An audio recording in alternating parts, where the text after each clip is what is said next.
Chapter 18. The Veteran of the Forest entertains two very young people. Do you remember the day when the Princess Hyacinth and Wiggs sat upon the castle walls and talked of Udo's coming? The princess thought he would be dark, and Wiggs thought he would be fair, and he was to have the purple room, or was it the blue? And anyhow, he was to put the Countess in her place and bring happiness to Euralia. That seemed a long time ago to Hyacinth now, as once more she sat on the castle walls with Wiggs. She was very lovely. She longed to get rid of that outside help in our affairs which she had summoned so recklessly. They were two against one now. Belvane actively against her was bad enough, but Belvane in the background with Udo as her mouthpiece, Udo specially asked in to give the benefit of his counsel. This was 10 times worse. "What do you do, Wiggs?" she asked, "when you are very lonely and nobody loves you?" "Dance," said Wiggs promptly. "But if you don't want to dance?" Wiggs tried to remember those dark ages, about a week ago, when she couldn't dance. "I used to go into the forest," she said, "and sit under my own tree, and by everybody loved you." "I wonder if they'd love me." "Of course they would. Shall I show you my special tree?" "Yes, but don't come with me. Tell me where it is. I want to be unhappy alone." So Wiggs told her how you followed her special path, which went in at the corner of the forest, until by and by the trees thinned on either side, and it widened into a glade, and you went downhill and crossed the brook at the bottom, and went up the other side until it was all trees again, and the first and the biggest and the oldest and the loveliest was hers. And you turned round and sat with your back against it, and looked across to where you'd come from, and then you knew that everything was all right. "I shall find it," said Hyacinth as she got up. "Thank you, dear." She found it, she sat there, and her heart was very bitter at first against Udo and against Belvane, and even against her father for going away and leaving her. But by and by the peace of the place wrapped itself around her, and she felt that she would find a way out of her difficulties somehow. Only she wished that her father would come back, because he loved her, and she felt that it would be nice to be loved again. "It is beautiful, isn't it?" said a voice from behind her. She turned suddenly as a tall young man stepped out from among the trees. "Oh, who are you, please?" she asked, amazed at his sudden appearance. His dress told her nothing, but his face told her things which she was glad to know. "My name," he said, "is Coronel." "It is a pretty name." "Yes, but don't be led away by it. It belongs to nobody very particular. Do you mind if I sit down? I generally sit down here about this time." "Oh, do you live in the forest?" "I have lived here for the last week." He gave her a friendly smile and added, "You're late, aren't you?" "Late?" "Yes, I've been expecting you for the last 7 days." "How did you know there was any me at all?" smiled Hyacinth. With a movement of his hand, Coronel indicated the scene in front of him. "There had to be somebody for whom all this was made. It wanted somebody to say thank you to it now and then." "Haven't you been doing that all this week?" "Me? I wouldn't presume. No, it's your glade, and you've neglected it shamefully." "There's a little girl who comes here," said Hyacinth. "I wonder if you have seen her?" Coronel turned away. There were secret places in his heart into which Hyacinth could not come, yet. "She danced," he said shortly. There was silence between them for a little, but a comfortable silence, as if they were already old friends. "You know," said Hyacinth, looking down at him as he lay at her feet, "you ought not to be here at all, really." "I wish I could think that," said Coronel. "I had a horrible feeling that duty called me here. I love those places where one really oughtn't to be at all, don't you?" "I love being here," sighed Hyacinth. "Wiggs was quite right." Seeing him look up at her, she added, "Wiggs is the little girl who dances, you know." "She would be right," said Coronel, looking away from her. Hyacinth felt strangely rested. It seemed that never again would anything trouble her. Never again would she have only her own strength to depend upon. Who was he? But it did not matter. He might go away, and she might never see him again, but she was no longer afraid of the world. "I thought," she said, "that all the men of Euralia were away fighting." "So did I," said Coronel. "What are you, then? A prince from a distant country? An enchanter? A spy sent from Barodia? A travelling musician? You see, I give you much to choose from." "You leave me nothing to be what I am. Coronel." "And I am Hyacinth." He knew, of course, but he made no sign.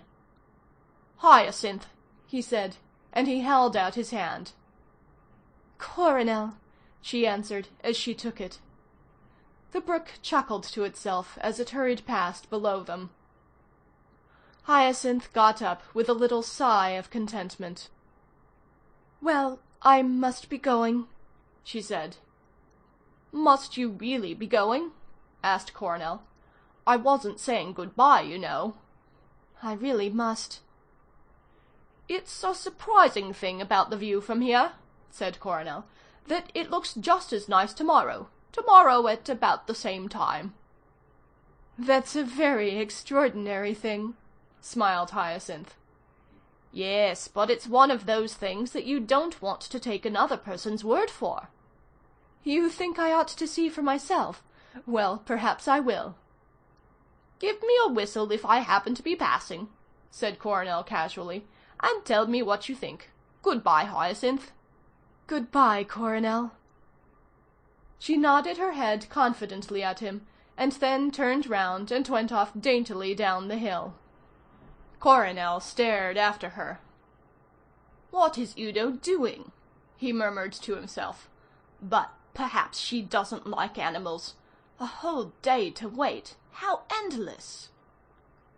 If he had known that Udo, now on 2 legs again, was at that moment in Belvane's garden, trying to tell her for the 5th time that week about his early life in Araby, he would have been still more surprised. We left Coronel, if you remember, in Araby. For 3 or 4 days he remained there, wondering how Udo was getting on, and feeling more and more that he ought to do something about it. On the 4th day he got onto his horse and rode off again. He simply must see what was happening. If Udo wanted help, then he would be there to give it. If Udo was all right again, then he could go comfortably back to Araby. To tell the truth, Coronel was a little jealous of his friend.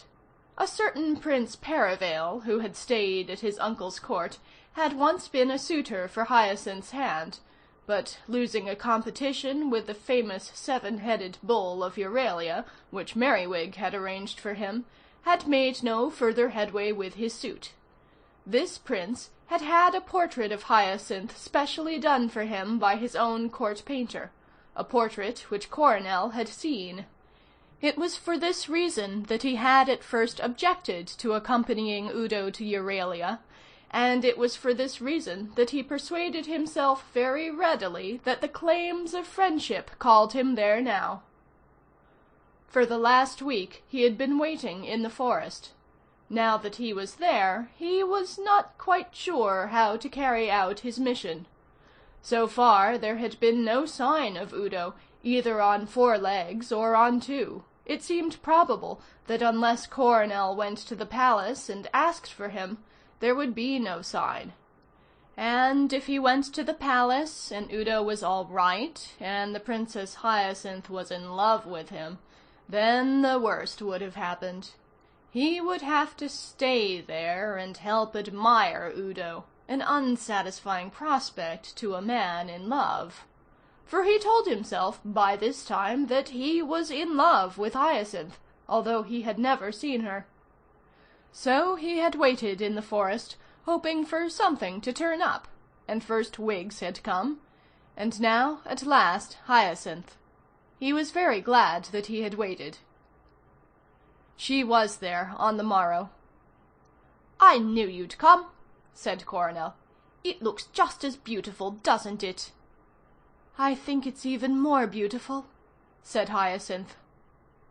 "You mean those little white clouds? That was my idea putting those in. I thought you'd like them." "I wondered what you did all day. Does it keep you very busy?" "Oh," said Coronel, "I have time for singing." "Why do you sing?" "Because I am young and the forest is beautiful." "I have been singing this morning too." "Why?" asked Coronel eagerly. "Because the war with Barodia is over." "Oh!" said Coronel, rather taken aback. "That doesn't interest you. Yet if you were a Euralian—" "But it interests me extremely. Let us admire the scene for a moment while I think. Look, there is another of my little clouds."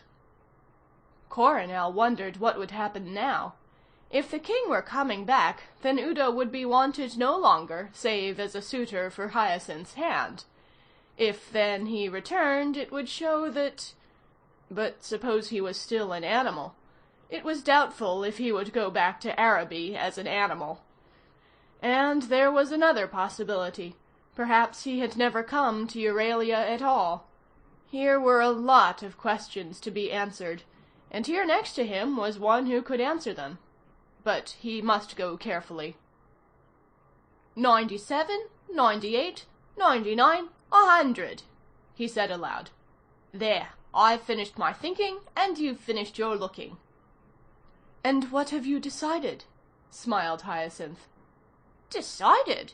said Coronel, rather startled. "Oh, no, I wasn't deciding anything. I was just thinking. I was thinking about animals." "So was I." "How very curious. And also how wrong of you. You are supposed to be admiring my clouds. What sort of animals were you thinking about?" "Oh, all sorts." "I was thinking about rabbits. Do you care for rabbits at all?" "Not very much." "Neither do I. They're so loppety. Do you like lions?" "I think their tails are rather silly," said Hyacinth. "Yes, perhaps they are. Now, a woolly lamb." "I am not very fond of woolly lambs just now." "No? Well, they're not very interesting. It's a funny thing," he went on casually, trying to steal a glance at her, "that we should be talking about those three animals, because I once met somebody who was a mixture of all three together at the same time." "So did I," said Hyacinth gravely. But he saw her mouth trembling, and suddenly she turned round and caught his eye, and then they burst out laughing together. "Poor Udo," said Coronel. "And how is he looking now?" "He is all right again now." "All right again? Then why isn't he... But I'm very glad he isn't." "I didn't like him," said Hyacinth, blushing a little, and then she went on bravely. "But I think he found he didn't like me first." "He wants humouring," said Coronel. "It's my business to humour him. It isn't yours." Hyacinth looked at him with a new interest. "Now I know who you are," she said. "He talked about you once." "What did he say?" asked Coronel, obviously dying to know. "He said you were good at poetry." Coronel was a little disappointed. He would have preferred Hyacinth to have been told that he was good at dragons. However, they had met now, and it did not matter. "Princess," he said suddenly, "I expect you wonder what I am doing here. I came to see if Prince Udo was in need of help, and also to see if you were in need of help. Prince Udo was my friend, But if he has not been a friend of yours, then he is no longer a friend of mine. Tell me what has been happening here, and then tell me if in any way I can help you." "You called me Hyacinth yesterday," she said, "and it is still my name." "Hyacinth," said Coronel, taking her hand. "Tell me if you want me at all." "Thank you, Coronel. You see, Coronel, it's like this." And sitting beneath Wigg's Veteran of the Forest, with Coronel lying at her feet, she told him everything. "It seems easy enough," he said when she had finished. "You want Udo pushed out, and the Countess put in her place. I can do the one while you do the other." "Yes, but how do I push Prince Udo out?" "That's what I'm going to do." "Yes, but Coronel, dear, if I could put the Countess in her place, shouldn't I have done it a long time ago? I don't think you quite know the sort of person she is. And I don't quite know what her place is either, which makes it rather hard to put her into it. You see, I don't think I told you that Father is rather fond of her." "I thought you said Udo was." "They both are." "Then how simple. We simply kill Udo, and, well, anyhow, there's one part of it done." "Yes, but what about the other part?" Coronel thought for a moment. "Would it be simpler if we did it the other way around?" he said. "Killed the Countess, and put Udo in his place?" "Father wouldn't like that at all, and he's coming back tomorrow." Coronel didn't quite see the difficulty. If the king was in love with the Countess, he would marry her whatever Hyacinth did. And what was the good of putting her in her place for one day, if her next place was to be on the throne? Hyacinth guessed what he was thinking. "Oh, don't you see?" she cried. "She doesn't know that the king is coming back tomorrow. And if I can only just show her, I don't mind if it's only for an hour, that I am not afraid of her, and that she has got to take her orders from me, then I shan't mind so much all that has happened these last weeks. But if she is to have disregarded me all the time, if she is to have plotted against me from the very moment my father went away, and if nothing is to come to her for it but that she marries my father and becomes Queen of Euralia, then I can have no pride left, and I will be a princess no longer." "I must see this Belvane," said Coronel thoughtfully. "Oh, Coronel, Coronel!" cried Hyacinth. "If you fall in love with her too, I think I shall die of shame." "With her, Hyacinth?" he said, turning to her in amazement. "Yes, you... I didn't... you never... Her voice trailed away. She could not meet his gaze any longer. She dropped her eyes, and the next moment his arms were round her, and she knew that she would never be alone again.